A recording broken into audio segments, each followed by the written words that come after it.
چھوٹے شہر کے ڈاکٹر کا بڑا کارنامہ، وہاڑی میں ڈی ایچ کیو کی سطح پر پنجاب کا پہلا بریسٹ کینسر کلینک بنایا اور ایک سال میں ریکارڈ 1000 مریضوں کی اسکریننگ بھی کی گئی۔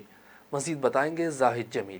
جی بالکل، اس وقت میں موجود ہوں ڈی ایچ کیو وہاڑی کے سرجیکل وارڈ میں، اور میرے ساتھ ڈسٹرکٹ سرجن ڈاکٹر محسن ممتاز موجود ہے، جنہوں نے ڈی ایچ کیو لیول پر پنجاب کا پہلا بریسٹ کینسر کلینک بنایا ہے۔ اس وقت ہمارے ساتھ موجود ہیں، ان سے بات کرتے ہیں اس حوالے سے۔ جی سر، بتائیے گا۔ جی، یہ ہم لوگوں نے 1.5 ایئر ہو گیا ہم لوگوں نے اس کلینک کو جو ہے بنایا ہوا ہے اور اس کو چلا رہے ہیں۔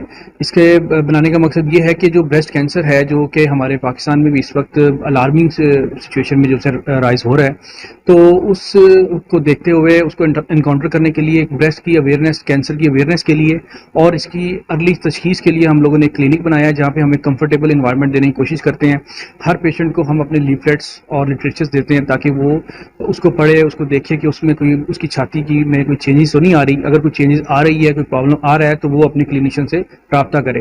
اور اسی طرح ہم لوگ یہاں پہ اس کلینک میں ہم لوگوں نے پیشنٹ کا الٹرا ساؤنڈ کرتے ہیں، ان کی ٹرو کٹ بایوپسیز جو کہ اس کی تشخیص کا حصہ ہے وہ ہم کرتے ہیں۔ اور اس کے بعد اگر کسی پیشنٹ کو بریسٹ کینسر کی تشخیص ہوتی ہے تو ہم لوگ ان کی کیمو تھراپی اور ریڈیو تھراپی کرواتے ہیں، کروا کے اس کے بعد ہم لوگ اس کی سرجری کرتے ہیں۔ تو اس میں کیمو تھراپی، ریڈیو تھراپی چونکہ ڈسٹرکٹ لیول پہ نہیں ہے، تو ہم لوگوں نے اپنا ایک کوآرڈینیشن ایک بڑا اچھا ایک لائزون نثر ہاسپٹل ملتان میں مینار سے کیا ہوا ہے۔ وہاں پہ ہمارے کولیگز ہیں تو جو کہ بڑی اچھی طریقے سے اور بڑے پریورٹی دے کے ہمارے پیشنٹس کو ٹیک اپ کرتے ہیں اور ان کی کیمو، ریڈیو، جو بھی نیو ایڈجوینٹ تھراپی ہوتی ہے وہ کرواتے ہیں۔ اس کے بعد ریفر بیک ہوتے ہیں۔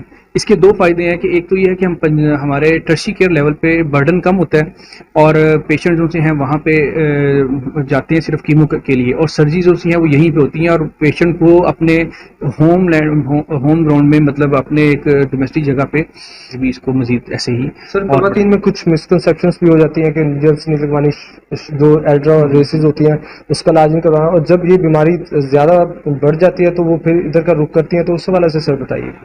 جی دیکھیے، یہ تو ہماری ایک سوشل ڈیلیماز ہیں، متس ہیں، کچھ ایسی کچھ مسکنسیپشنز ہیں کہ فیمیلز جو سی ہیں وہ اپنا آپ کو چیک کروانے سے کتراتی ہیں، کیونکہ ہماری ایجوکیشن تھوڑی سی 70% لوگ دیہات میں رہتے ہیں، وہاں پہ ایسا ماحول نہیں ہوتا کہ بھی وہ جا کے چیک اپ کروائیں۔ تو اگر اس بیماری کو ہم ارلی تشخیص کر لیں اور ارلی اس کا علاج شروع کریں تو اس کے ریزلٹس بہت اچھے ہیں، اور اگر ہم اس کی تشخیص میں کو لیٹ کریں، اس کی سٹیج 3-4 میں اس کو تشخیص کریں اور علاج شروع کریں تو علاج ٹھیک نہیں ہوتا۔ تو یہ مسکنسیپشن ہے، یہ کوئی ایسی بات نہیں ہے کہ جی سوئی لگوائی ہے تو کینسر بڑھ گیا، ایسا نہیں ہے۔ یہ اس کے سٹیپس ہیں، اس کے علاج کا ایک طریقہ کار ہے۔